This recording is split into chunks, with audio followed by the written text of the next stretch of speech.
ربا میرے کرم کما مولا منو معاف کر دے میرے لکھا چوں دکھڑے مکا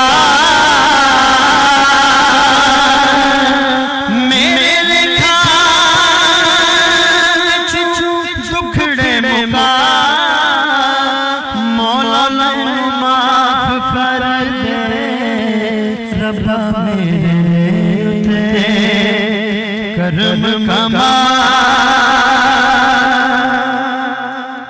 اب بیلا کو ہاتھی بھی مراوے تو مراوے تو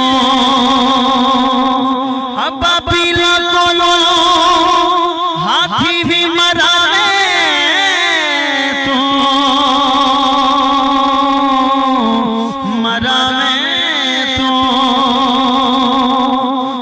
پتھراں دے کیڑی رجاوے تو رجاوے تو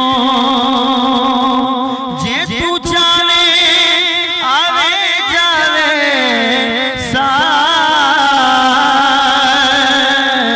جے تو چاہے آوے جاوے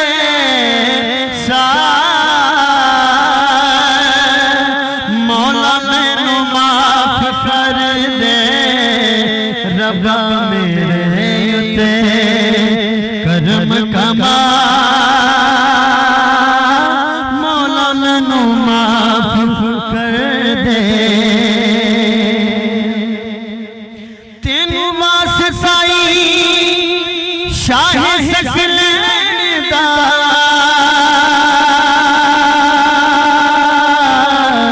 سکلین دا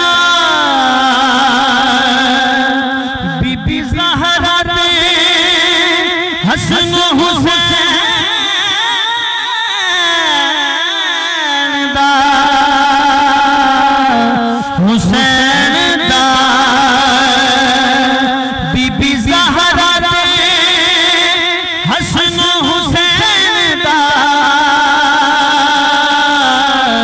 حسین دا دور ہوئے ہر میرے تو بابا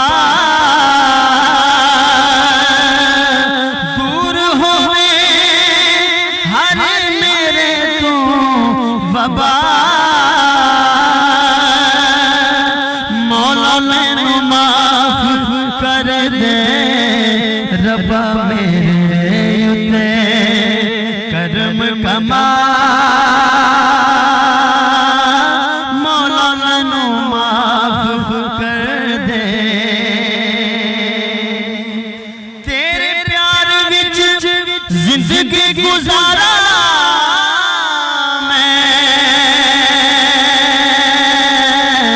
گزارا میں تیرے پیار وچ زندگی گزارا میں گزارا تیری راہ وچ تن من وارا میں وارا مینوں نکال راہ تے چلا مولا مینوں معاف کر دے ربا میرے تے کرم کما مولا مینوں معاف کر دے ربا سونیا میں عاجز حقیرا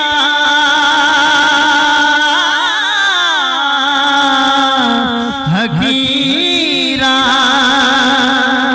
تیرے پیارے دا ادنا فقیر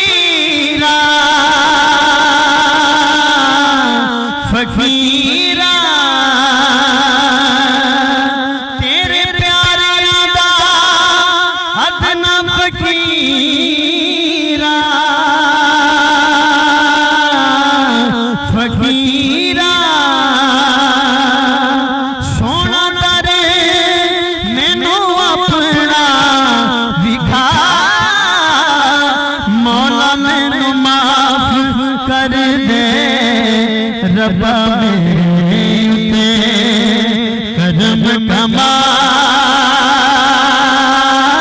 مولا مینو معاف کر دے ربا میرے کرم کما میرے لکھا وچوں دکھڑے مکا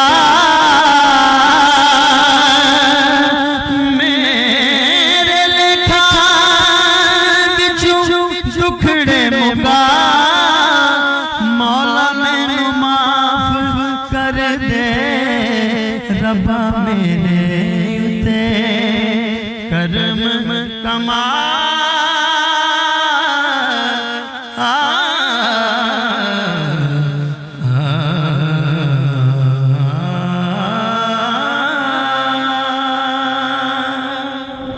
سبحان اللہ، بہت زبردست، بہت شاہد بھائی بہت زبردست، بہت کمال پڑھا آپ نے۔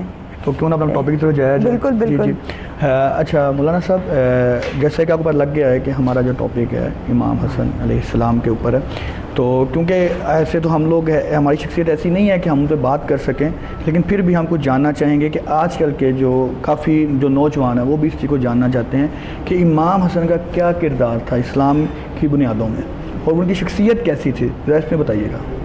اعوذ باللہ من الشیطان الرجیم، بسم اللہ الرحمن الرحیم، مولا صلی وسلم دائما ابدا علی حبیبک خیر الخلق کلہم۔ یہ سب سے پہلے شکریہ آپ کا، اب آپ کی ٹیم کا کہ آپ نے مدعو کیا۔ الحمدللہ آج ہماری قسمت کی یاوری کہ آج ہم اس ہستی کا ذکر خیر کرنے کے لیے یہاں پہ جمع ہیں کہ جن کی شان رب العزت خود قرآن مجید کے اندر بیان فرماتا ہے۔ کبھی اللہ رب العزت ان کے لیے ارشاد فرماتا ہے قُلْ لَا أَسْأَلُكُمْ عَلَيْهِ أَجْرًا إِلَّا الْمَوَدَّةَ فِي الْقُرْبَى۔ کبھی قرآن حکیم کے اندر اللہ رب العزت ان نفوس قدسیہ کے لیے ارشاد فرماتا ہے إِنَّمَا يُرِيدُ اللَّهُ لِيُذْهِبَ عَنْكُمُ الرِّجْسَ أَهْلَ الْبَيْتِ وَيُطَهِّرَكُمْ تَطْهِيرًا۔ یہاں پہ اس سے پہلے کہ میں اور آگے بڑھوں، بڑی خوبصورت بات میرے ذہن میں آئی کہ ہم سب عبادت کرتے ہیں اور دعائیں مانگتے ہیں کہ رب العالمین ہمیں مزکہ کر دے، مصفہ کر دے، مجلہ کر دے، ہمیں گناہوں سے پاک اور صاف کر دے۔ ہم دعائیں مانگتے ہیں، لیکن اہل بیت علیہم رضوان اور بالخصوص جن کے لیے آج ذکر خیر کرنے کے لیے ہم یہاں پہ جمع ہیں، نواسہ رسول، جگر گوشہ بطول حضرت امام حسن رضی اللہ تعالی عنہ، ان کی شان یہ ہے کہ خلاق عالم خود رب ہو کے قرآن مجید کے اندر ان کی صفائی ستھرائی اور پاکیزگی کے لیے قرآن اتار رہا ہے۔ یعنی کہ صادقین کہا گیا ہے، خود رب العالمین جو ہے وہ اس مقام عظیم کے اوپر انہیں فائز فرما رہا ہے۔ انما یرید اللہ لیذھب عنکم الرجس اہل البیت ویطہرکم تطہیرا۔ سبحان اللہ، ان نفوس قدسیہ کی کیا شان۔ اور اگر ہم رسول کریم صلی اللہ علیہ وآلہ وسلم کی مبارک زندگی اور آپ کی احادیث کا مطالعہ کریں تو احادیث کا ذخیرہ اہل بیت کی شان پہ بالعموم اور بالخصوص سید حضرت امام حسن رضی اللہ تعالی عنہ کی شان میں بھرا پڑا ہے۔ اور رسول کریم صلی اللہ علیہ وآلہ وسلم جگہ جگہ ارشاد فرماتے ہیں، کبھی حضور ارشاد فرماتے ہیں یہ میرے بیٹے ہیں، کبھی حضور نبی کریم صلی اللہ علیہ وآلہ وسلم ارشاد فرماتے ہیں یہ جنتی نوجوانوں کے سردار ہیں۔ تو یہ وہ نفوس قدسیاں ہیں کہ جن کی شان خود خالق کائنات بھی بیان فرما رہا ہے اور خود نبی کریم صلی اللہ علیہ وآلہ وسلم بھی بیان فرما رہے ہیں۔ حضرت امام حسن رضی اللہ تعالی عنہ، آپ 15 رمضان المبارک کو 3 ہجری کو آپ اس عالم ہستبوت کے اندر آپ تشریف لاتے ہیں۔ حضرت اسماء بنت امیس رضی اللہ تعالی عنہا، آپ آ کے نبی کریم صلی اللہ علیہ وآلہ وسلم کو آپ کے نواسے کی خبر سناتی ہیں، خوشخبری سناتی ہیں۔ رسول کریم صلی اللہ علیہ وآلہ وسلم کی جو خوشی تھی وہ دیدنی تھی، اور آپ خوشی خوشی حضرت علی شیر خدا رضی اللہ تعالی عنہ اور سیدہ کائنات مخدومہ کائنات حضرت فاطمہ الزہرا رضی اللہ تعالیٰ عنہ کے گھر تشریف لے جاتے ہیں، مبارک دیتے ہیں اور فرماتے ہیں کہ علی کیا نام رکھا ہے؟ حضرت علی رضی اللہ تعالیٰ عنہ عرض کرتے ہیں حرب۔ آقا کریم علیہ الصلوۃ والتسلیم ارشاد فرماتے نہیں، ان کا نام حرب نہیں بلکہ ان کا نام حسن ہے۔ اور روایات کے اندر آتا ہے کہ آپ کا نام حسن جو ہے حضرت ہارون علیہ السلام کے بیٹے حضرت شبر کے نام کے اوپر رکھا گیا ہے۔ حضرت امام حسنین کریمین بالعموم اور بالخصوص جو آج ہمارا موضوع حضرت امام حسن رضی اللہ تعالی عنہ، آپ نے سوال کیا کہ آج کی نوجوان نسل کے لیے حضرت امام حسن رضی اللہ تعالی عنہ کی مبارک زندگی میں کیا ہمیں جو ہے وہ دستور اور وہ کیا جو ہے وہ لاہ عمل مل سکتا ہے۔ سب سے بڑی آپ حضرت امام حسن رضی اللہ تعالیٰ کی زندگی میں نوجوانوں کے لیے بالعموم اور بالخصوص تمام امت مسلمہ کے لیے جو ہمیں سبق ملتا ہے وہ یہ ہے کہ حضرت حسن رضی اللہ تعالی عنہ نے آپ نے خلافت کو چھوڑ دیا اور آپ نے اس کرسی کو چھوڑ دیا، لیکن مسلمانوں کو باہم متصادم نہیں ہونے دیا اور مسلمانوں کو آپس میں لڑنے نہیں دیا۔ یہ بہت بڑا سبق ہے کرنٹ جو ہے اس وقت جو دور جا رہا ہے کہ ہمیں چاہیے کہ حضرت حسن رضی اللہ تعالیٰ عنہ کی زندگی سے یہ سبق حاصل کریں۔ کبھی بھی ایسا موقع ملے کہ جہاں پہ کوئی لڑائی کا موقع بن رہا ہو، یہاں پہ تصادم ہو رہا ہو، تو ہمیں مخلوق خدا کے لیے، پاکستان کے لیے اور اسلام کے لیے ہمیں اس سے پیچھے ہٹ جانا چاہیے اور ہمیں حضرت حسن رضی اللہ تعالیٰ عنہ کی سیرت پہ عمل کرتے ہوئے، ان کے نقش قدم پہ چلتے ہوئے ہمیں بھی صلح کرانے والا اور مصلح کا کردار ادا کرنا چاہیے۔ سبحان اللہ۔ پیر صاحب میں آپ سے یہ پوچھنا چاہوں گی کہ جیسے امام حسن علیہ السلام کا لقب سبز قبا ملا، مولا کو سبز قبا کا ایک لقب دیا گیا اور نبی پاک صلی اللہ علیہ وسلم نے ایک سبز رنگ مولا کے لیے اسپیسیفک منتخب کر دیا تھا۔ سبز قبا کا لقب مولا کو کیوں ملا اور نبی پاک نے یہی رنگ کیوں ان کے لیے سلیکٹ کیا؟ بسم اللہ الرحمن الرحیم۔ جیسا کہ کوہ نور کی پوری ٹیم کو مبارکباد ہے کہ مولا حسن مصطفیٰ علیہ السلام کی آمد پہ ہم ان کی خوشی میں خوش ہونا اور ان کے غم پہ غمناک ہونا یہ مومن کی نشانی ہے۔ اور میں اکثر یہ کہتا ہوں کہ بلا علامہ خرم شاہ صاحب بڑی خوبصورت گفتگو فرما رہے تھے ڈاکٹر صاحب، جے درداں دا دل وچ قبیلہ نہ ہوندا، ساواں دا ایک ساوا تیلا نہ ہوندا، ساڈی تے ناصر سوا بھی نہ لبدی، جے آل نبی دا سانو وسیلہ نہ ہوندا۔ کہندا آل نبی سے الفت نہ ہو تو مر جاؤ، آل نبی سے الفت نہ ہو تو مر جاؤ، تمہارا مر جانا ہی بہتر ہے ایسے جینے سے۔